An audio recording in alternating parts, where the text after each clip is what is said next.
더불어민주당 이재명 후보가 오늘 전북을 찾았는데요.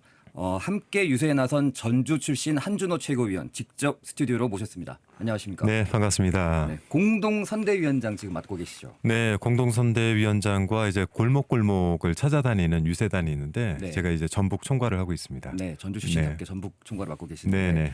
오전부터 익산, 군산 함께 이지 후보님과 다니신 거죠? 네, 이제 익산 일정, 군산 일정 하고 왔죠. 네. 그 현장 분위기 좀 어땠나요? 이 전라북도 쪽을 제가 이제 며칠째 돌고 있는데 오늘 익산 현장 같은 경우는 특히 축제장 같았습니다. 네. 네, 오신 분들도 그렇고 또 유세 현장들도 그렇고 뭔가 정말 이 선거는 축제다. 이것을 명확하게 보여주는 그런 자리가 아니었나 싶습니다. 분위기를 봐서는 확실히 선대위에서도 최근에 그 여유가 생겼다는 변화를 좀 체감하고 계신가요? 사실 선거는 이제 마지막까지 51대 49 구도이기 때문에 네. 자신감을 가지고 하는데 지금 이제 추세 자체가 저희가 그냥 단순 선거로만 보면 나쁘지 않기 때문에 뭐 이런 분위기를 계속 이어가려고 노력을 하고 있습니다. 익산에선 무소속 김상욱 의원이 네. 깜짝 방문을 했습니다.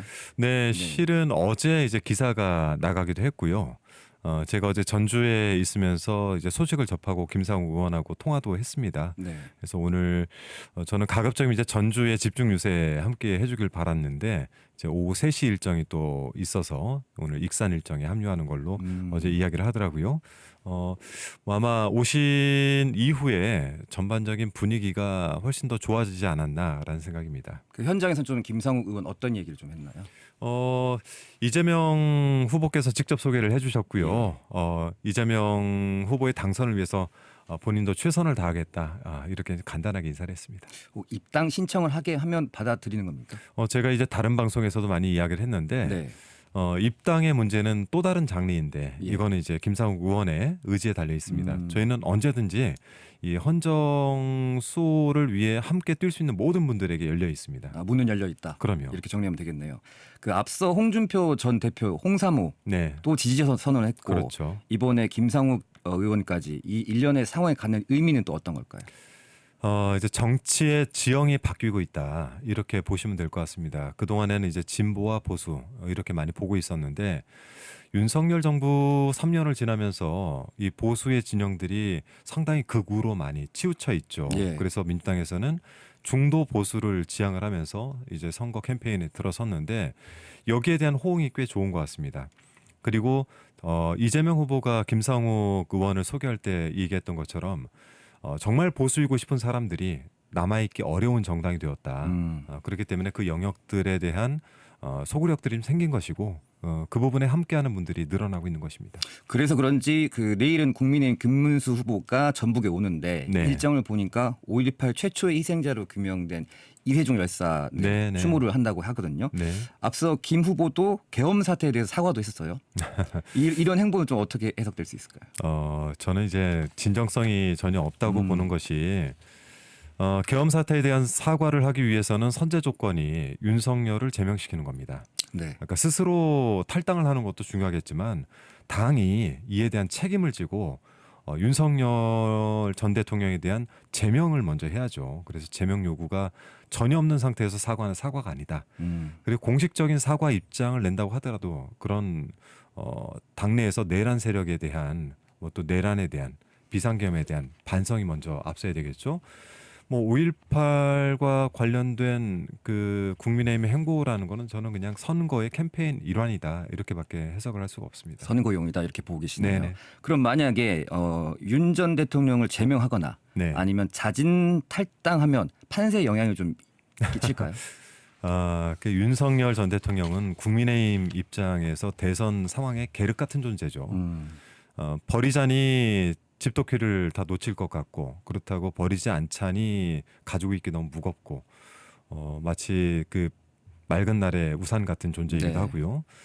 그래서 지금 국민의힘 입장에서 굉장히 그 셈법이 복잡할 거라고 보고 때문에 그러한 결정을 쉽게 하지 못할 것이다라고 예측하고 있습니다.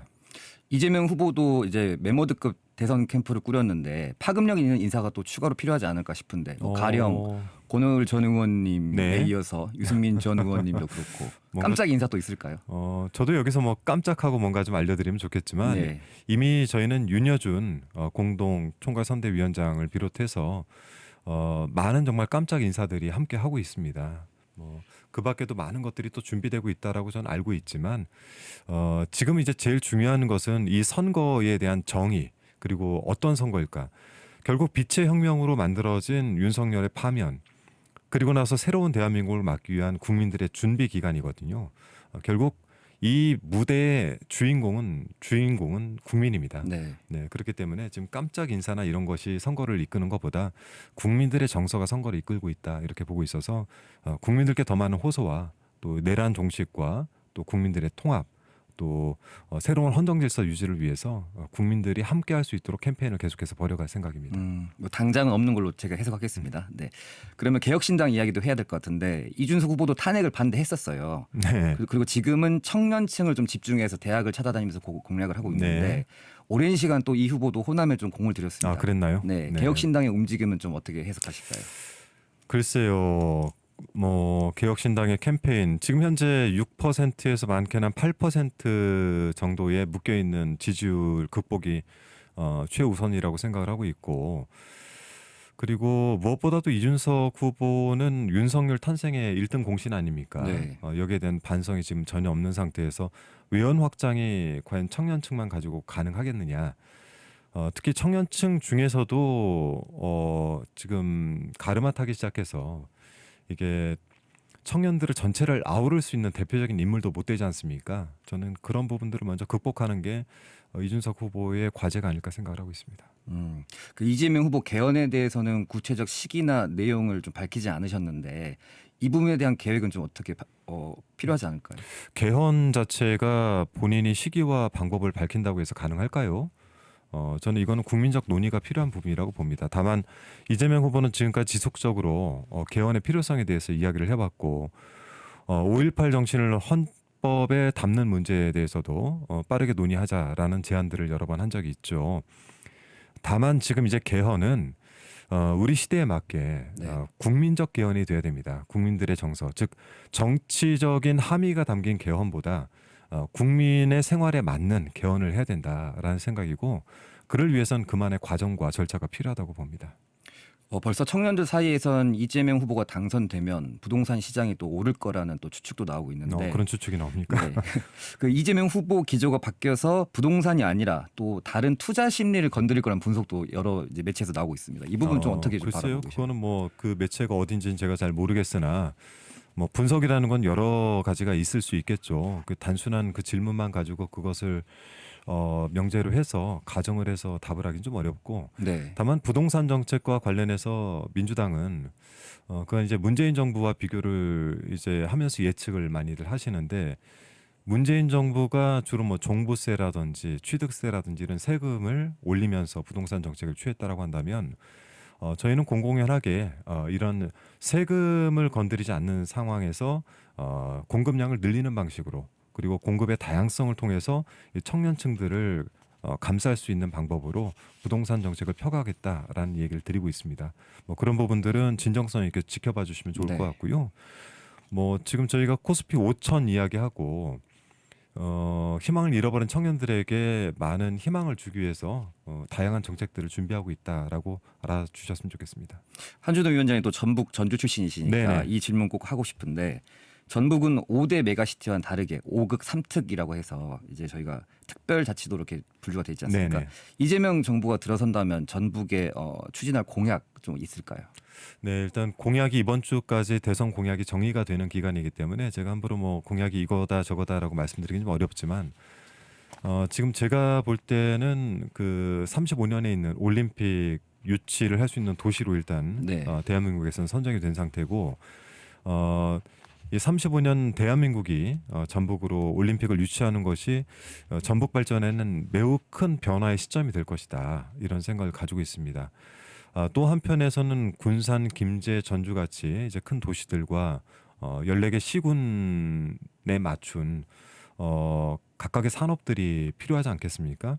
이런 부분에 있어서 예를 들어 군산 같은 경우는 재생에너지 그리고 현재 진행되고 있는 새만금 등 이런 것들이 잘 진행될 수 있게 하면서 산업의 중심 도시로 만들겠다라고 하는 이재명 후보의 그 뭐 전체적인 큰 밑그림이 있기 때문에 이 부분에 대한 공약이 아마 이번 주 안에 정리가 되면 저희 당 홈페이지나 또 여러 정책 발표하는 단위에서 확인들을 해갈 수 있을 것 같고요.